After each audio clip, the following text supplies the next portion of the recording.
ട്രംപിന്റെ നിലപാടിൽ അമേരിക്ക ഷട്ട്ഡൌണിലാണ്. സാമ്പത്തിക അനിശ്ചിതാവസ്ഥ നാസയെയും ബാധിച്ചിരിക്കുകയാണ്. അമേരിക്കയിൽ കടുത്ത പ്രതിസന്ധിയിലാകും. ഇല്ല, ഞാനവിടെ ഉണ്ടായിരുന്നപ്പോഴാണ് ഒരു 35 ദിവസം സ്റ്റേറ്റ് പൂട്ടിയിട്ടിരിക്കുന്നു എന്നുള്ള സംഭവം ഉണ്ടായത്. ഇതിപ്പോൾ കുറച്ച് ദിവസമല്ലേ ആയിട്ടുള്ളൂ.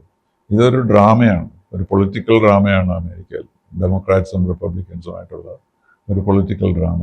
അതിന് വലിയ കാര്യമൊന്നുമില്ല. കാരണം അമേരിക്കയിൽ 80% എങ്കിലും ബിസിനസ് എല്ലാം പ്രൈവറ്റ് ഹാൻഡ്സിലാണ്. ഇത് ഗവൺമെൻറ്റിനെ മാത്രമേ ബാധിക്കുന്നുള്ളൂ, ബ്യൂറോക്രസിയെ മാത്രമേ ബാധിക്കുന്നുള്ളൂ. ശരിയാണ്, നാസയിലും ഉണ്ട് ബ്യൂറോക്രാറ്റ്സ്. അപ്പോൾ ഇത് അവർക്ക് ഒരു പുതിയ കാര്യമല്ല. അവരെ കോമ്പൻസേറ്റ് ചെയ്യും, അതുകൊണ്ട് നഷ്ടപ്പെടുന്ന സാലറി ഒന്നും പോവുകയില്ല. ഇതൊരു ആനുവൽ ഡ്രാമ എന്ന് പറയാം. കാരണം പ്രസിഡൻറ്റിന് മെജോറിറ്റി ഉണ്ടെങ്കിൽ പോലും, സെനറ്റിലും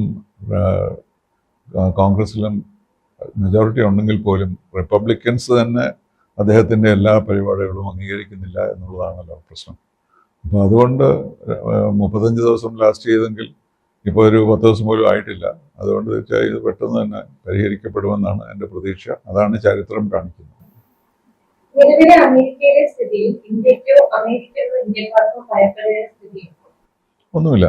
ഈ വിസയുടെ പ്രശ്നത്തിലൊരു ഇതുണ്ട്. അതുകൊണ്ട് ആളുകളെയൊക്കെ ഡിപ്പോർട്ട് ചെയ്യുമോ എന്നുള്ളൊരു ഭയമുണ്ട്. പക്ഷേ അപ്പോൾ അതിനേക്കാളും കൺസേൺ എന്ന് പറയുന്നത് ഇപ്പോൾ തന്നെ അമേരിക്കയിൽ പോയി പഠിക്കാൻ ആഗ്രഹിക്കുന്ന കുട്ടികൾ, അവരൊക്കെ ഉദ്ദേശിക്കുന്നത് ആദ്യം പഠനം, അത് കഴിഞ്ഞാൽ H1B വിസ, അതിന് മുമ്പ് 2 കൊല്ലം ജോലി ചെയ്യാനുള്ള അവസരം, അത് കഴിഞ്ഞ് H1B വിസ, അത് കഴിഞ്ഞ് ഗ്രീൻ കാർഡ്, അത് കഴിഞ്ഞ് നാഷണാലിറ്റി.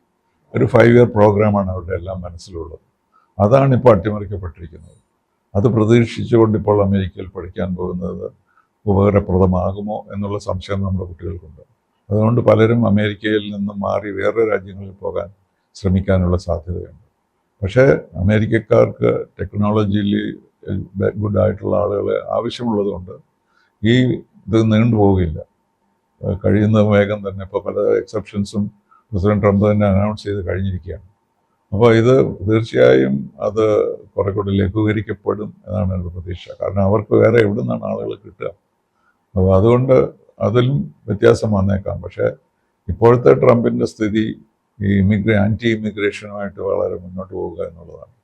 അദ്ദേഹത്തിൻ്റെ UN പ്രസംഗത്തിൽ അദ്ദേഹം യൂറോപ്പിനെ ക്രിട്ടിസൈസ് ചെയ്യുമായിരുന്നു. നിങ്ങൾ ഈ ആളുകളെല്ലാം ഇവിടെ കൊണ്ടുവന്ന് യൂറോപ്പിൻ്റെ നിറം പോലും മാറ്റുന്നു, യൂറോപ്പിൻ്റെ രീതി പോലെ മാറ്റുന്നു, എന്ത് നഷ്ടങ്ങളാണ് നിങ്ങൾ എടുക്കുന്നതെന്നൊക്കെ പറയുന്നുണ്ട്. അപ്പോൾ അദ്ദേഹം യൂറോപ്പിനെ അത് ഉപദേശിക്കുകയാണെങ്കിൽ അദ്ദേഹത്തിന് അത് മാറ്റാൻ പറ്റില്ലല്ലോ അമേരിക്ക. പക്ഷേ എന്നാലും യൂറോപ്പിനായാലും അമേരിക്കയ്ക്കായാലും ഇന്ത്യക്കാരില്ലാതെ ബിസിനസ് നടത്തിക്കൊണ്ടുപോകാൻ പ്രയാസമാണ്.